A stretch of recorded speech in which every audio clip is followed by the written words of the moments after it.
Friends అందరికీ నమస్తే. Welcome to my channel. Dear friends, మనం 2024లో జరిగినటువంటి టెట్ సోషల్ స్టడీస్ పేపర్ 2లో ఉన్నటువంటి ప్రీవియస్ క్వశ్చన్స్ అండ్ సొల్యూషన్ చూడబోతున్నాం. లాస్ట్ సెషన్లో మనం ఈ క్వశ్చన్ వరకు ఆన్సర్ చేసాం. సో లాస్ట్ క్వశ్చన్ ఏంటంటే, the collection of taxes namely tithes or taille associated with this revolution. మరి టిత్స్ అండ్ టైలే అనేటటువంటివి వేటితో అసోసియేట్ అయినటువంటి వర్డ్స్ అని చెప్పారు. అంటే లాస్ట్ ఇవి ఫ్రెంచ్ రెవల్యూషన్కి సంబంధించినటువంటి వర్డ్స్ అండి. సో టిత్స్ అండ్ టైలే ఏంటంటే, టిత్స్ ఆర్ కలెక్టెడ్ ఫ్రమ్ ద ఫీజన్స్. ఎక్కడి నుంచి అంటే దే ఆర్ ఫ్రమ్ ద ఫీజన్స్, అంటే రైతుల నుంచి వసూలు చేసేటటువంటి ట్యాక్స్. ఓకే, సో ఎవరు వసూలు చేస్తారు? రైతుల దగ్గర నుంచి చర్చ్. రైతుల దగ్గర నుంచి ఎవరు? Church.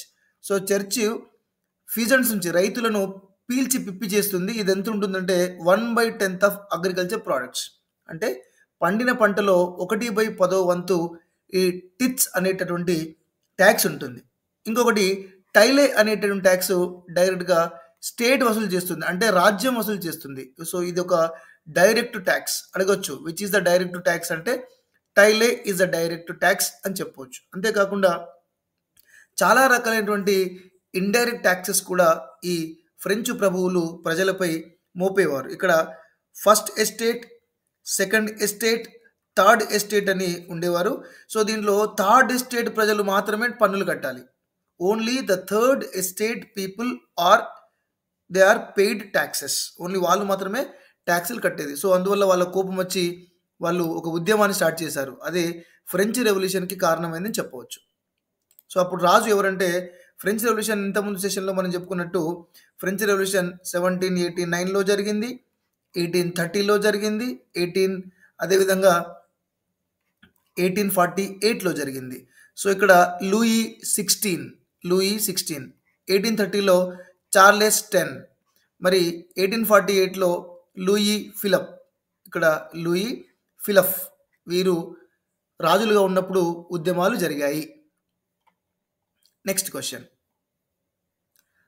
the person who helped Akbar in great sorry the person who helped Akbar the Great in framing a vision of governance and around the idea of sul-e-kul.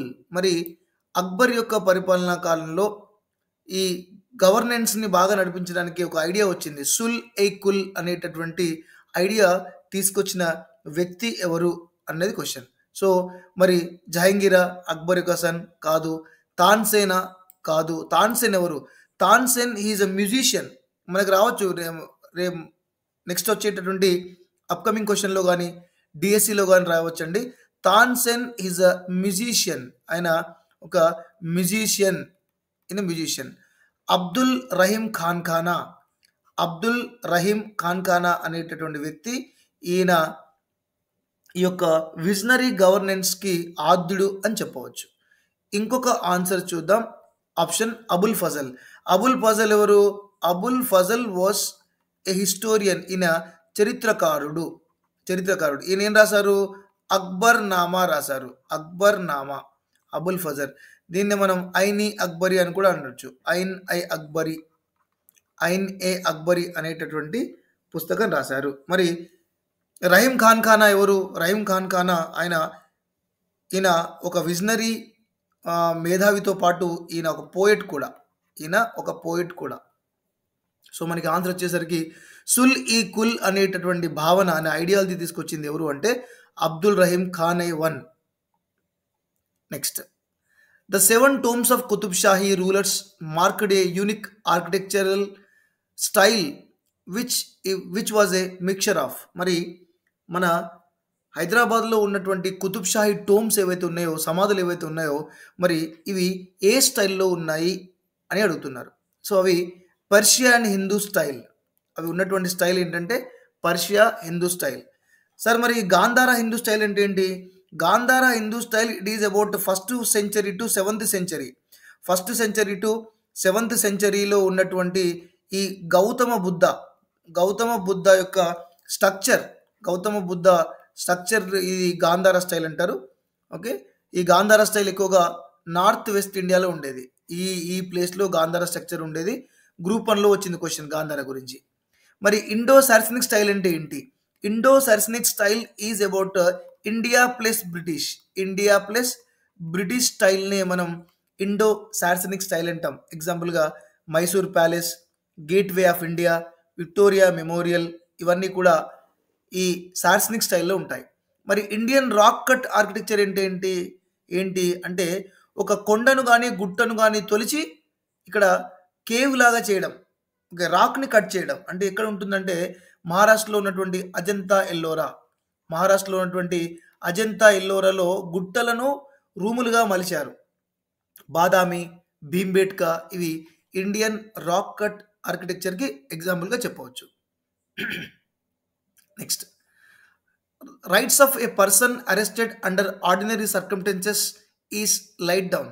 మరి ఒక పర్సన్ని అరెస్ట్ చేశారు, మరొక పర్సన్ని అరెస్ట్ చేసినప్పుడు అది దేని కిందకి వస్తుంది?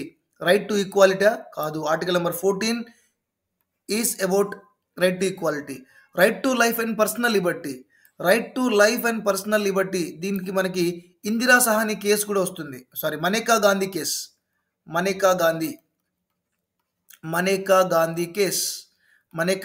కేస్ అనేటటువంటి ఇది రైట్ టు లైఫ్ వస్తుంది. ఆర్టికల్ నెంబర్ 21 అనేటటువంటిది రైట్ టు లైఫ్కు సంబంధించింది. ఒక వ్యక్తిని అరెస్టు చేశారు అంటే అది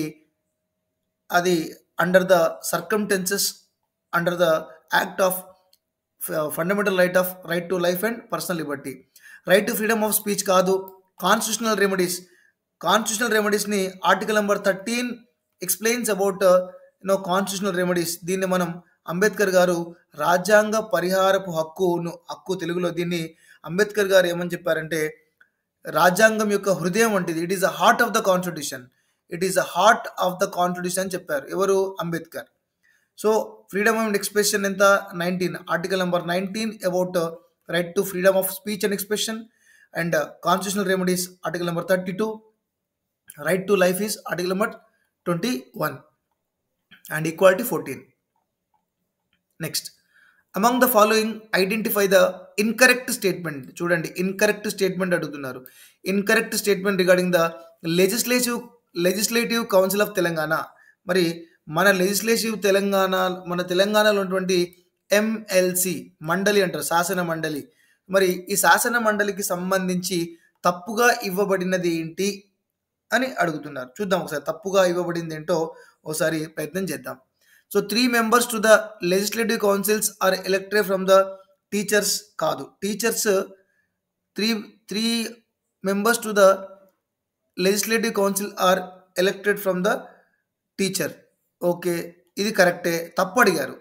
3 members to the legislative council are elected by the graduates. మీ అందరికీ తెలుసు టీచర్ ఎమ్మెల్సీ ఉంటుంది, అదేవిధంగా గ్రాడ్యుయేట్ ఎమ్మెల్సీ ఓట్లు ఉంటుంది.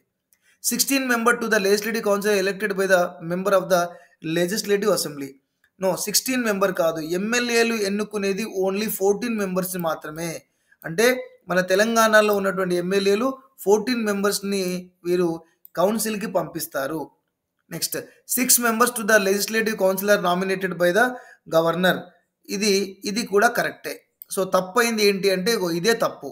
అంటే సింపుల్గా చెప్పాలంటే ఇక్కడ మనం గుర్తుపెట్టుకోవాల్సింది ఏంటంటే చాలా జాగ్రత్తగా చూడండి. 1/3 బై ద ఎమ్మెల్యేస్. 1/3ని ఎమ్మెల్యేలు పంపిస్తారు. 1/3 మున్సిపాలిటీస్ పంచాయతీస్ జెడ్పీటీసీ ఎంపీటీసీ వాళ్ళు ఎన్నుకుంటారు. తర్వాత 1/12 graduates, 1/12 teachers. So graduates 1/12, teachers 1/12. తర్వాత 1/6 is the governor. 1/6 the governor. మరి 1/6 అంటే ఎంతమంది? 6 members. ఓకే, సో దెన్ 1/12 అంటే ఎంత? 3 members. 1/12 అంటే ఎంత? 3 members. 1/3 అంటే ఎంత? 14 members. 1/3 అంటే ఎంత? 14 members. సో ఈ విధంగా మనకి కంప్లీట్గా 40 members ఎన్నుకోవడం జరుగుతుంది. కొంతమందిని నామినేట్ చేస్తారు. Governor only nominate 6 members. Government ఇక్కడ nominated. These are nominated. So this is about the legislative council of Telangana. తర్వాత among the following identify the incorrect statement. మళ్ళీ ఇక్కడ నెగటివ్ నోషన్ ఇచ్చారు. Incorrect statement regarding unification of Germany. Unification of Germany చేసింది ఎవరంటే Bismarck. చాలా చాలా important, చాలాసార్లు ఎగ్జామినేషన్లో క్వశ్చన్ వచ్చింది. Bismarck. Bismarck prime minister. Okay, Bismarck he followed blood and iron policy. Blood and iron policy, బల ప్రయోగం, దీన్నే తీవ్రమైన బల ప్రయోగం అంటారు. సో బిస్మార్క్ అనే వ్యక్తి ఆయన ఈ జర్మనీని ఏకం చేశారు. సో అప్పుడు జర్మనీ లేదండి, అప్పుడు దాని పేరు Prussia. So under the name of Prussia Germany unified. So చూద్దాం మరి వీటికి సంబంధించింది. Till the 19th century Germany was divide into number of small kingdoms and they were part of Holy Roman Empire. ఇవి Holy Roman ఎంపైర్లో భాగమే. అంటే రోమ్లో కూడా కొన్ని ప్రదేశాలు జర్మనీ మాట్లాడేవారు ఉండేవారు. సో ఇది కూడా కరెక్టే. Rain confederation was formed with 39 kingdoms. అంటే రైన్ రివర్, జర్మనీలో రైన్ రివర్ ఏదైతే ఉందో ఆ రైన్ రివర్ దగ్గర చిన్న చిన్న చిన్న చిన్న చిన్న చిన్న అన్ని రాజ్యాలు కలిపి ఒక పెద్ద కాన్ఫెడరేషన్ చేశారు. 39 కాన్ఫెడరేషన్ చేశారు. ఇది కూడా కరెక్టే. ఏ కస్టమ్స్ యూనియన్ కాల్డ్ వాజ్ జొలెవెరిన్. ఇది నెక్స్ట్ టైం ఎగ్జామినేషన్లో రావచ్చు. What is జొలెవెరిన్? జొలెవెరిన్ అంటే ఒక custom union formulated some trade and rules for free trade economic cooperation with this Kingdom. అంటే ఇక్కడ 39 చిన్న చిన్న కింగ్డమ్స్ ఉన్నాయి కదా, వీళ్ళందరి మధ్య మంచిగా ట్రేడ్ జరగడానికి కోసం, free trade and good cooperation జరగడానికి కోసం ఈ జొలెవెరిన్ అనేటటువంటి ఒక ఆర్గనైజేషన్ స్టార్ట్ చేశారు. ఇది కూడా కరెక్టే. Ems telegram was associated with Austro Persian war. Ems telegram was associated with the Austro Persian war. Austro Persian war కాదు, ఫ్రాన్స్ వార్. సారీ. సో ఇక్కడ ఆస్ట్రో కాదు, ఆస్ట్రో అంటే ఆస్ట్రియా. సో ఇక్కడ ఫ్రాన్స్ వార్ అంటే ఎమ్స్ టెలిగ్రామ్ అనేటటువంటి ఒక ఇన్సిడెంట్తో ఫ్రాన్స్కి ప్రష్యాకు మధ్య యుద్ధం జరిగింది. France versus Prussia. ఫ్రాన్స్కి ప్రష్యాకి యుద్ధం జరిగింది. సో ప్రష్యా అంటే ఏంటి? జర్మనీ. అప్పట్లో దాని పేరు ప్రష్యా. సో ఫ్రాన్స్కి జర్మనీకి యుద్ధం జరిగిన తర్వాత ఫ్రాన్స్ ఓడిపోతుంది. ఎప్పుడు? 1871లో ఓడిపోతుంది. దెన్ జర్మనీ యూనిఫికేషన్ కూడా కంప్లీట్ అయింది 1871. సో వాళ్ళ యొక్క రాజు ఎవరంటే విలియం వన్. అప్పట్లో William one was the king. Is chief. Bismarck ఒక చీఫ్గా అపాయింట్ అయి ఆయన ఈ బల ప్రయోగం ద్వారా, ఈ బ్లడ్ అండ్ ఐరన్ పాలసీ ద్వారా జర్మనీని యూనిఫై చేశారు. సో ఆయన దీంట్లో ఎవరిని ఓడించారంటే ఈ డిఫీటెడ్ డెన్మార్క్. ఫస్ట్ ఆయన డెన్మార్క్ని ఓడించాడు. డెన్మార్క్ తర్వాత ఎవరిని ఓడించాడు? ఆస్ట్రియాని డిఫీట్ చేశారు. ఆ తర్వాత ఆయన డిఫీట్ చేసింది France. So Bismarck first defeated Denmark, then he was defeated Austria, then finally he defeated France. ఈ ముగ్గురిని ఓడించిన తర్వాత 1871లో జర్మనీ యూనిఫికేషన్ జరిగింది. German unification completed in 1871. చాలా చాలా ఇంపార్టెంట్ ఇయర్, చాలా చాలా important. Next, in the most of Spanish ruled countries all the powers are vested in the hands of the supreme council. అంటే ఇక్కడ మనం ఒకటి, for example this is North America, okay, and this is South America, then this is Europe, and this is Africa అనుకుందాం. ఇది మనకు Africa అనుకుందాం. So majority of ఇక్కడ మనకి స్పెయిన్ అండ్ పోర్చుగల్ కంట్రీస్ ఉంటాయి. So most of the Spain, Portugal countries they established their colonies in South America. అంటే ఈ south America, Latin అమెరికాలో చాలా వరకు కంట్రీస్ ఇవి పోర్చుగల్, స్పెయిన్ కంట్రోల్లో ఉండేటివి. సో వారి యొక్క సుప్రీం కౌన్సిల్ ఎక్కడ ఉండేదంటే మాడ్రిడ్ ఉండేది. అంటే స్పెయిన్ క్యాపిటల్ సిటీ మాడ్రిడ్.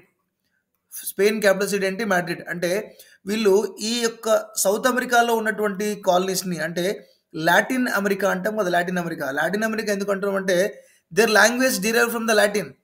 వాళ్ళు మాట్లాడే language Latin related to again Spain and Portugal మాట్లాడేది లాటినే. సో అందువల్ల ఈ స్పెయిన్, పోర్చుగల్ వీటి రూల్ చేసే కాబట్టి ఇక్కడ మాట్లాడే లాంగ్వేజ్ చాలా వరకు లాటినే. సో ఈ స్పెయిన్, పోర్చుగల్ ఏవైతే కంట్రీస్ రూల్ చేస్తున్నాయో వీళ్ళకి ఇక్కడ ఒక సుప్రీం కౌన్సిల్ ఉండేది. ఇక్కడ Madrid is Spain capital city. ఈ మాడ్రిడ్ నుంచి రూల్ చేసేవారు. ఒక మంచి ఎగ్జాంపుల్ చెప్తాను. ఇండియాని ఎక్కడి నుంచి రూల్ చేసేవారు? లండన్ నుంచి రూల్ చేసేవారు.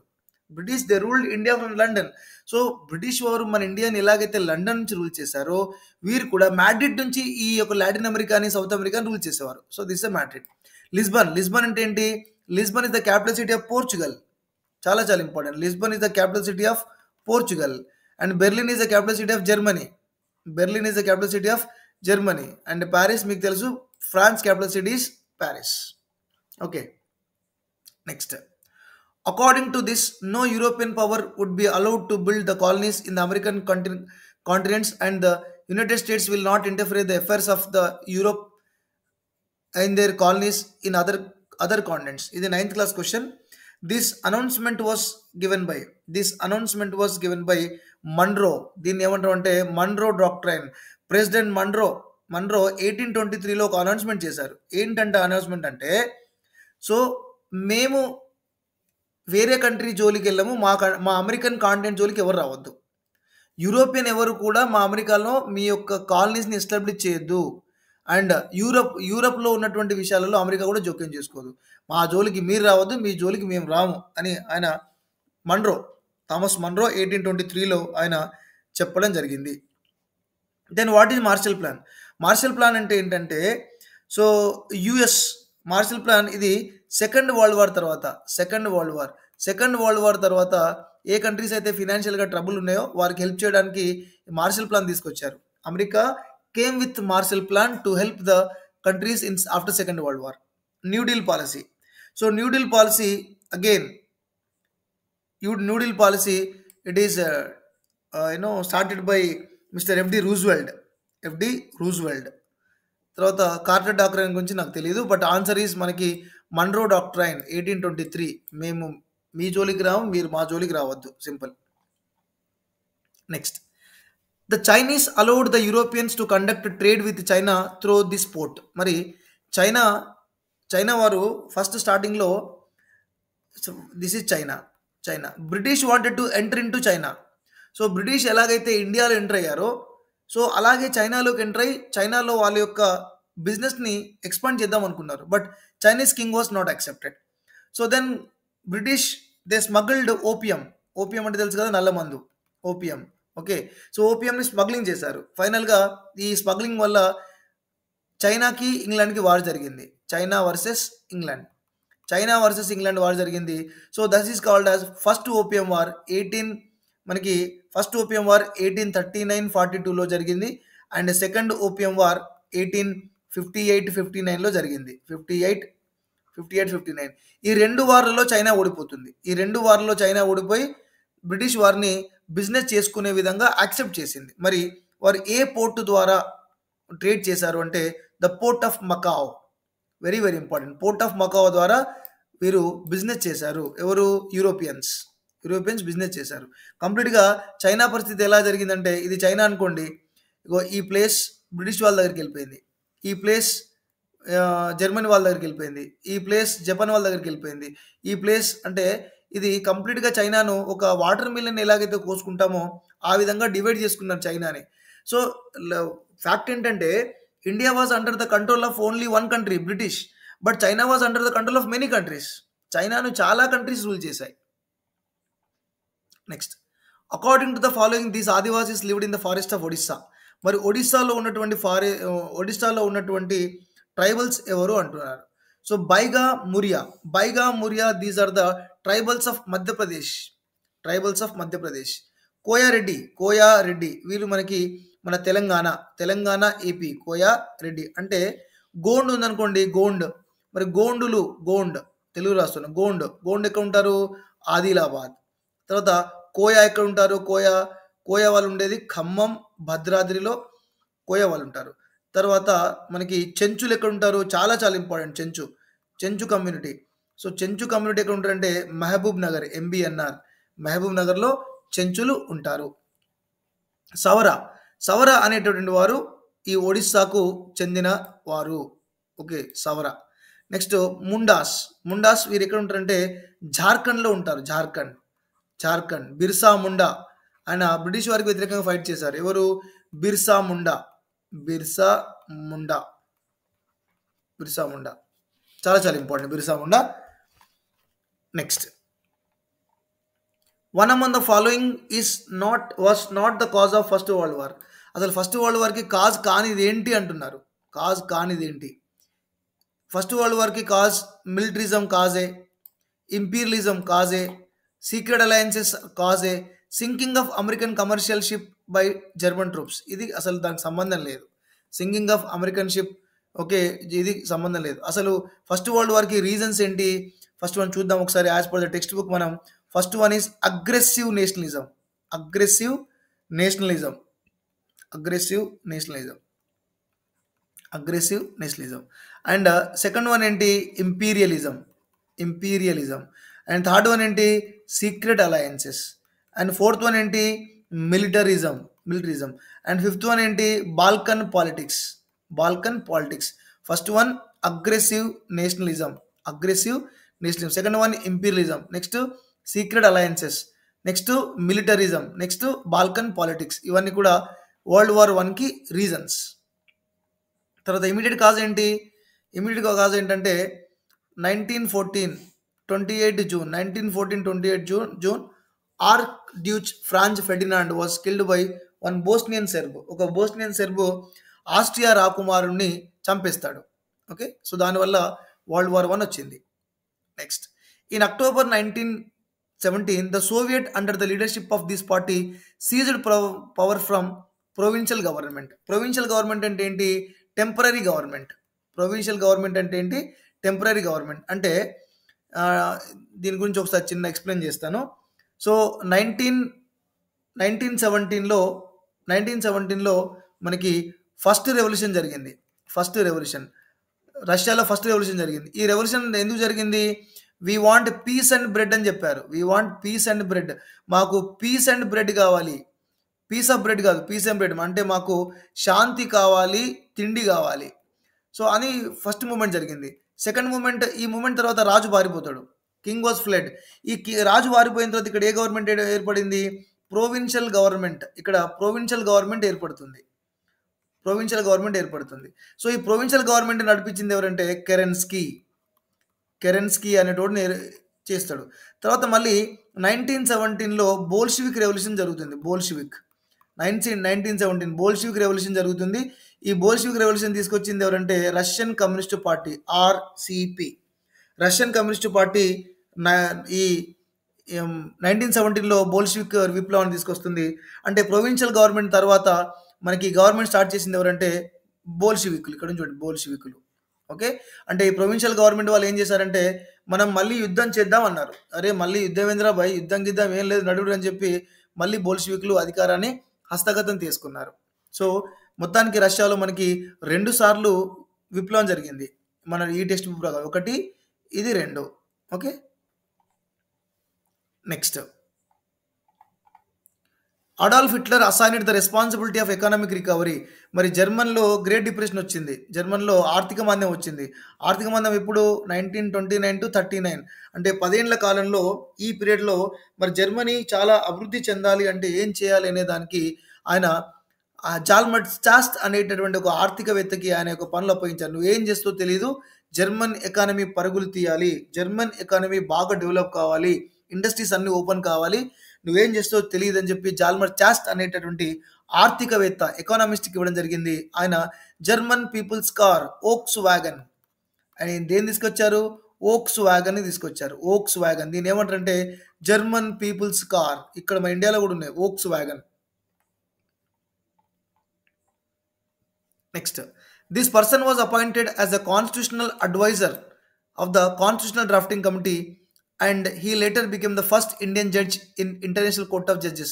He is Mr. B.N. Rao, Benegal Narsinga Rao. చాలా చాలా ఇంపార్టెంట్. బెనగల్ నరసింగరావు ఆయన డ్రాఫ్టింగ్ కమిటీకి అడ్వైజర్. డ్రాఫ్టింగ్ కమిటీకి అడ్వైజర్. అంతేకాకుండా ఆయన ఇంటర్నేషనల్ కోర్ట్ ఆఫ్ జస్టిస్ ఎక్కడ ఉంది? ది హెగ్ సిటీలో ఉంది.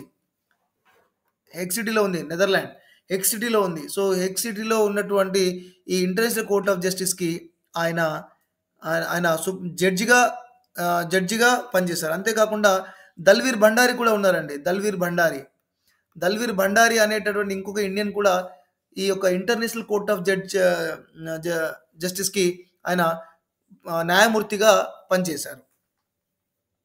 ఆ తర్వాత మనం ఈ మిగతా సెషన్స్, మిగతా క్వెషన్స్ అన్నీ కూడా ఇంకో వీడియోలో చేద్దామండి. ఇప్పటికే సమయం బాగా ఎక్కువైతుంది. సో, నెక్స్ట్ సెషన్‌లో ఈ మిగతా క్వెషన్స్ అన్నీ కూడా ఎక్స్‌ప్లెయిన్ చేద్దాం.